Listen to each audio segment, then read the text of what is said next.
Hi guys, I'm Cassie from Faodail Creation, and in this video I want to show you how to use metallic threads as well as holographic threads.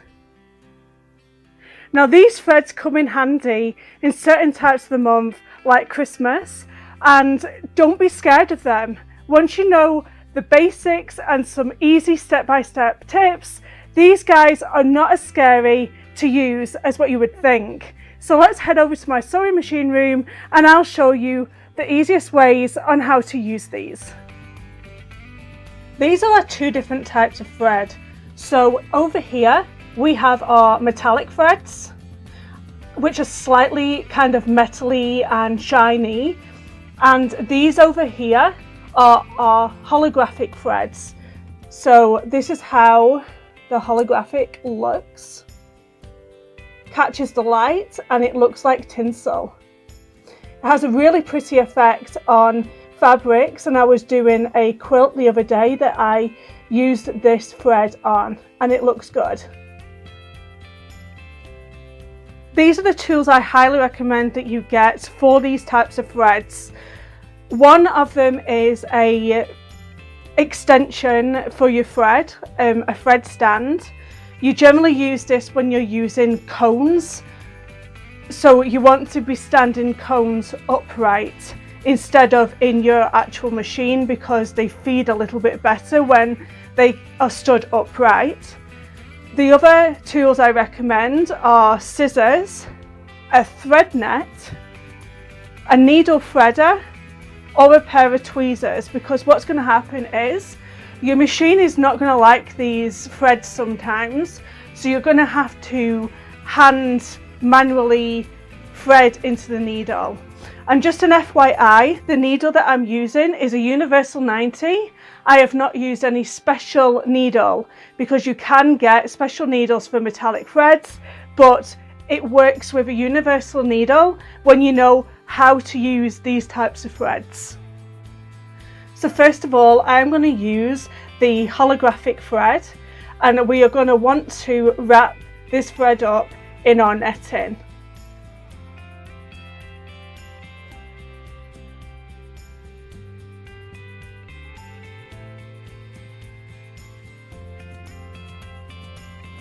Once we've done that, we are going to pop him right into the thread holder. You're going to place your thread holder right next to your sewing machine, and you're basically going to use this as an extension to your sewing machine. It's really that simple. So we're going to bring our thread up, we're going to hook it around the hook, and then we're just going to continue to thread as usual.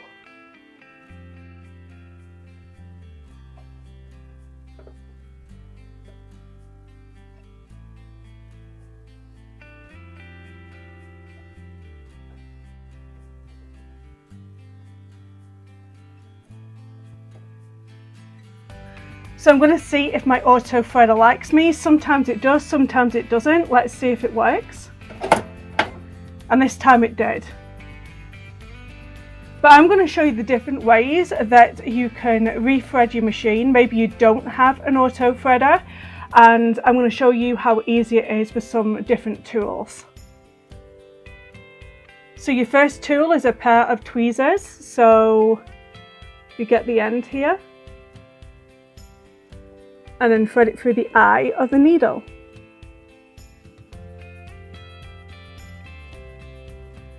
And you want to just hold on to it and then grab it from the back and pull it through. So that's one way. Another way is to use this threader here, and if you see where the arrow is on this thing there, that is where you kind of want to line it up to your needle, and you go all the way down and then you push it in and it goes through the eye of the hole and helps to feed your thread through. So let's try that.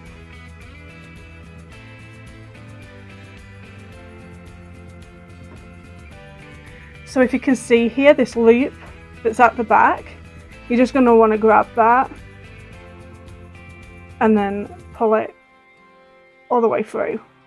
And now it's threaded. So I have a piece of dark fabric here, so let's see how this looks. Now, FYI, when you get to the end, do not use your automatic cut off if you have one, because what happens is it's going to cut it off too short, and then this thread, it's so bouncy that it's literally just going to bounce up and it's going to unthread from your needle, and you don't want that. Nobody likes to keep threading the needle all the time, and it gets a little bit annoying. So this is a tip for you. So we're going to raise our presser foot up, we're going to raise our needle up, and we're just going to pull it away, and then we're going to get a pair of scissors. We're going to hold on to that thread because we don't want it to bounce away from us. Snip it, grab on, and then just hook it under and then pull it through. So this is what the holographic thread looks like. I think personally it looks really awesome.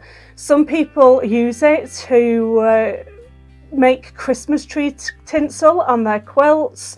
You can use it as stars if you're making like a consolation blanket. There are many different ways that you could use this thread on bags as a top stitching. I just think it looks really cool and amazing. So give it a try. I am now going to show you how to use the metallic thread. It's exactly the same as this thread, but I'll just show you how it looks. So here is my metallic gold. Exactly the same way, put him in the extension holder, put a spool net around it so it helps to keep the thread consistently pulling through the machine. It's all threaded up and it's ready to go. So let's see how this looks like on a piece of black fabric.